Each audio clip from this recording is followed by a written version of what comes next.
Hey guys, what's up? So I just got done watching the PS5 reveal conference, and there's a lot to talk about, so let's just get into it. Oh, shoot.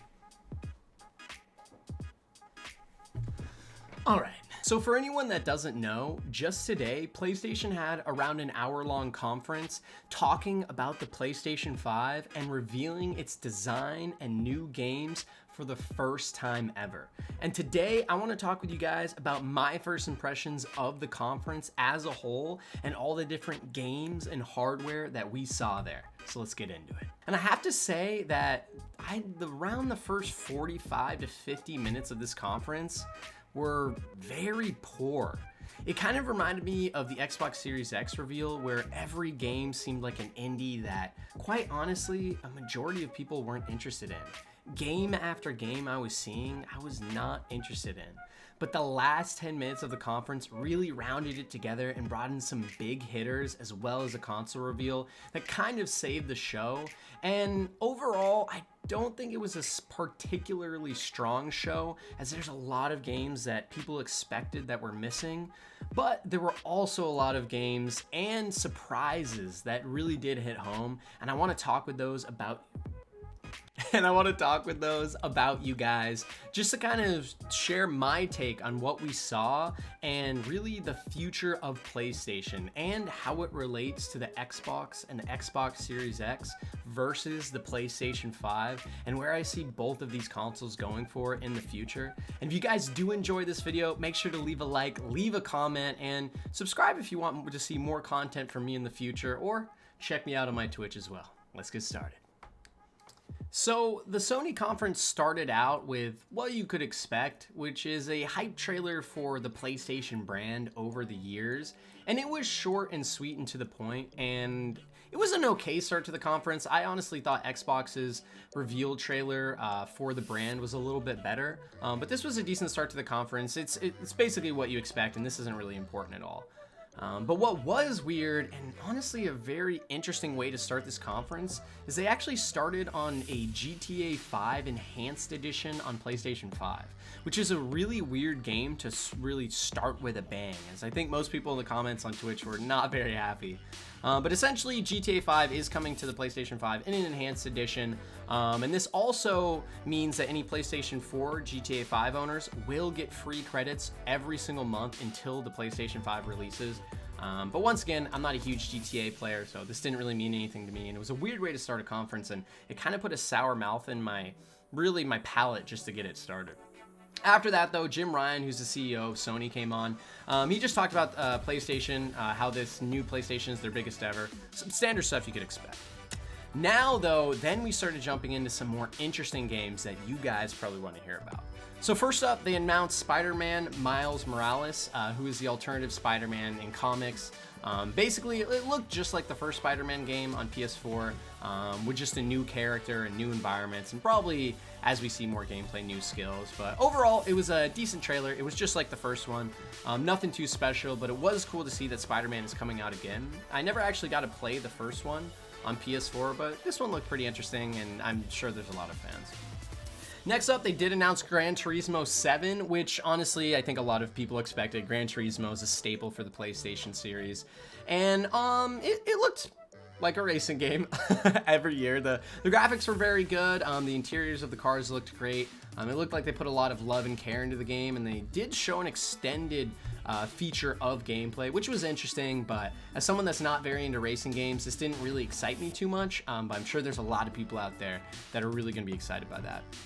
Now, the next game they showed is the first one that actually looked really, really cool to me, and that was Ratchet and Clank Rift Apart.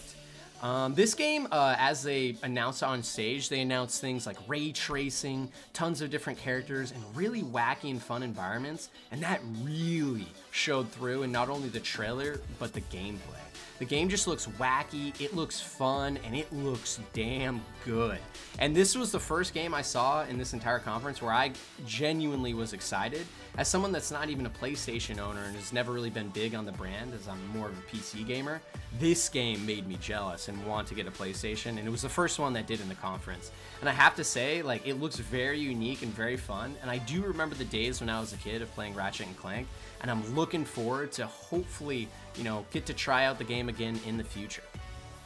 On top of that, then this is where the conference really started to grind to a halt. This is where everything started going downhill, and really for the next around 40 minutes of the entire conference, it was all indies, and I'll go over them with you guys shortly here. So they announced a few things like Project Athea, which is basically just a desolate wasteland Asian-style game with dragons and monsters. It looked okay, but was obviously a more indie-inspired game, at least from the trailer. And it does have a good team behind it, but we haven't seen much gameplay yet, and I'm still reserved on it. We also saw Stray, which was actually just had robots and cats in a cyberpunkish world all running around with a 2021 release date.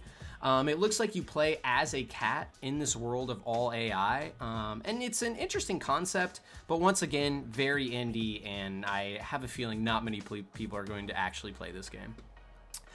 Next up, they did talk about a few of the features for the PS4. They mentioned ray tracing, 4K, Blu-ray support, as well as a faster SSD, which we have heard about already a lot, haptic feedback on the controllers, as well as adaptive triggers. And as we all expected, the controllers will also include a USB port as well as a built-in microphone, speaker, and a head jack controller, which is nice. And these are all things that had already been leaked and rumored, and it's good to see that they are coming through in the PS5 as well. Then we got back to some more indie games. So we had Returnal, which was actually a cool looking space game where the character seemed like an older woman who was trapped in some sort of time loop, which is actually something that a lot of games are doing lately. I've noticed this. And also even more games on this list later down the line in this video, you'll see. But this is a really popular style of game to be making recently where characters are trapped in time loops. But that's probably for another video.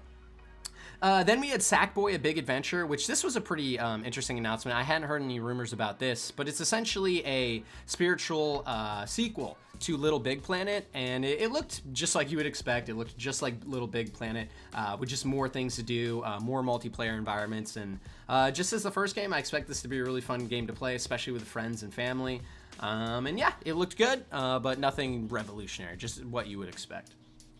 Then we had Destruction All-Stars, which to me did not look good at all. It was basically just cars in a stadium with gladiators. It did look interesting, kind of like a Rocket League with gladiators fighting cars and destroying things. And the more I talk about it, it actually sounds badass. But it looked okay. It looked like one of those games you'd pick up and play for 30 minutes and maybe not go back to. Just another indie game. Then we had Kenya, Bridge of Spirits. This actually looked pretty cool. There were a lot of little porg-like animals that looked like they were from Star Wars. It was another Asian-themed game from a studio that had previously worked on movies, and the art style was really breathtaking. So the environments looked awesome. The effects of all of the magic and things like that looked really cool. And as far as I could tell from the trailer, it looked like you're just trying to regrow a planet and bring it back to life. But it looked like a good game, nothing too special, but something that I'd genuinely be interested to check out. Then we had Goodbye Volcano High, and this was by far, in my opinion, the worst looking game of the show.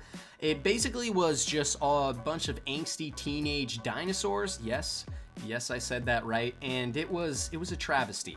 And this was about the lowest point during watching the show. At this point, I was starting to give up on the show. I had reserved it to being only slightly better than the Xbox reveal, and I was about to click off. But I prevailed, boys, and we kept going through, and it does get better from here.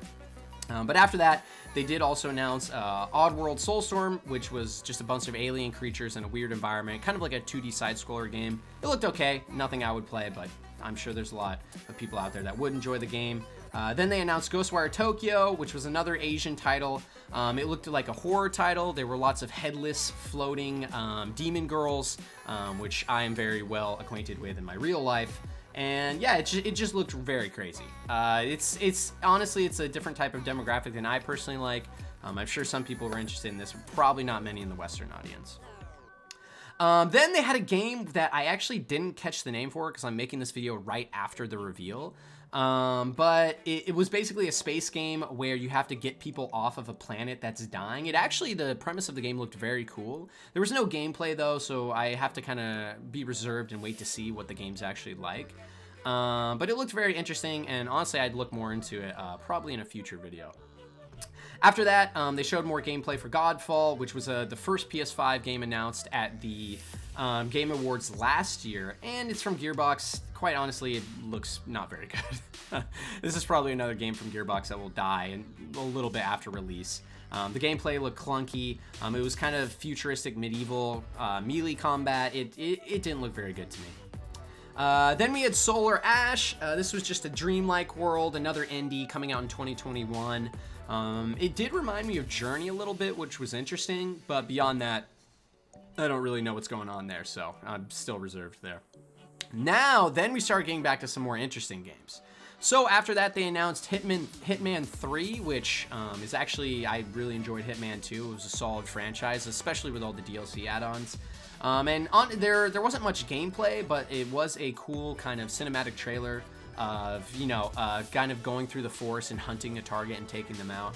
And there was a few shots of gameplay here and there and some new environments. It looks like more of the same, though, from Hitman 2, which is probably some good news for a lot of fans out there.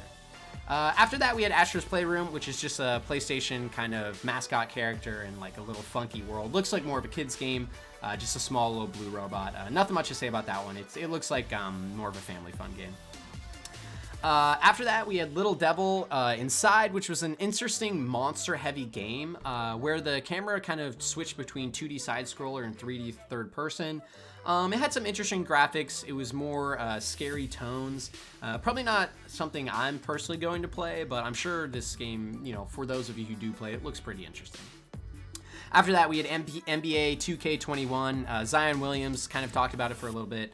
I mean, nothing much to say about this. I think we all expected this to be coming, and probably Zion to be on the cover as well. So yeah, it's just standard stuff. Then we had Bugsnack, which was another kind of really, really weird game. This was probably my second least favorite game to see. It was definitely a game targeted towards kids. It was about catching bugs in some kind of like almost weird like island place. It was just a weird game. Not much to say there. Now, though, here's where we started hitting the big hitters. At the very end of the conference, this is where everything started to come together. And first up, we had a big announcement for a Demon's Souls remake, which had a really cool trailer with a giant bird dragon carrying dead bodies across the land and casting a huge shadow. And it was just all around a really solid reveal trailer. I'm sure we'll learn more about Demon's Souls in the coming months. But for now, it's good to know that it for sure is being made by Blue Point Games, and it looks pretty cool, just like basically the aesthetics that the original game had, which is cool to see. Now, then we moved on to another game that I personally am very interested in, and that's Deathloop. And for those of you who don't know, Deathloop is being made by Arcane Studios, which for me is by far my favorite game studio right now, currently, because of their game Prey, which is one of my favorite games of all time. And honestly, Deathloop looked pretty interesting. It looked just like Dishonored, with a little more cartoony graphics and styled down a little bit.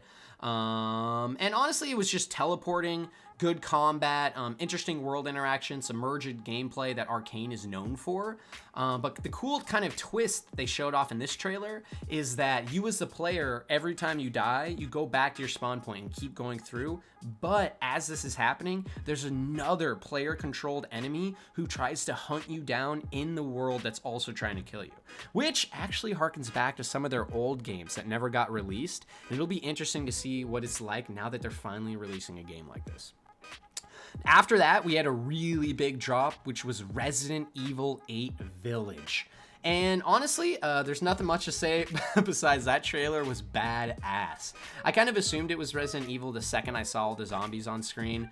But between the scary atmosphere, the horror game vibes, all the different creatures, enemies, and corridors, this game looked really good. And if Resident Evil 7 is anything to go by, this game's going to be awesome. After that, they showed a game called Pragmata, which was basically, it looked very interesting. It almost reminded me of some recent PlayStation games.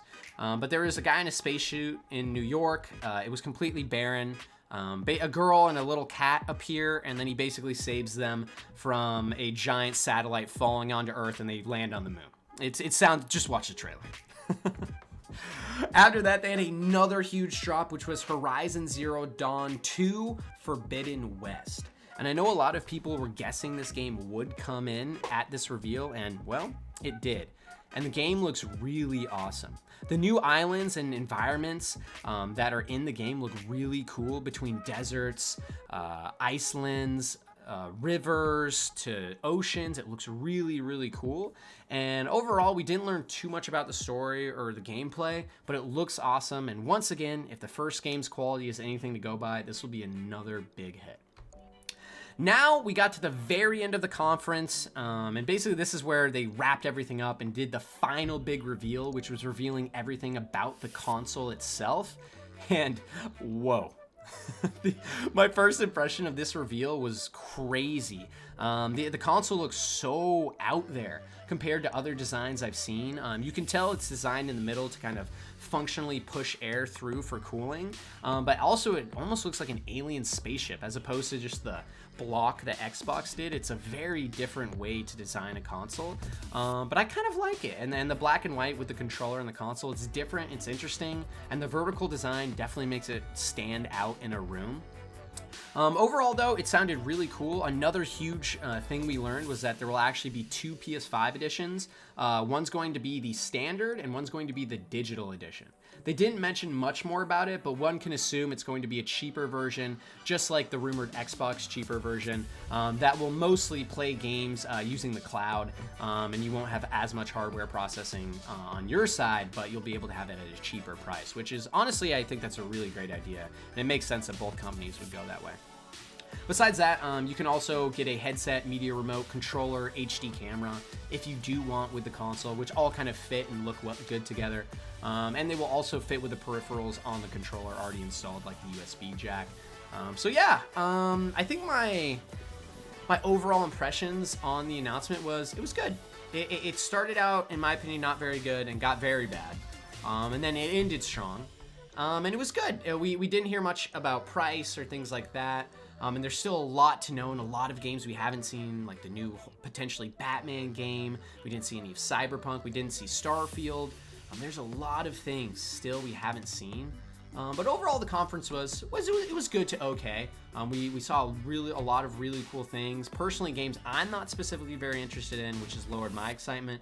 But I know a lot of people are. And it was a good conference. It was a decent start. It was definitely better than the Xbox Series X initial reveal. And that's good to see. But I really do hope a lot of these other big games start to show themselves and come out in the wild soon, as we haven't heard about a lot of things in a while. And there's a lot of rumors still circulating that haven't been put to bed. So thank you guys very much for watching. I hope you enjoyed that. I had to film this video really quick because it was right after the conference, so I can't do as much editing and things like that as I usually do. But thanks for watching, guys. I appreciate it. I'll see you next time.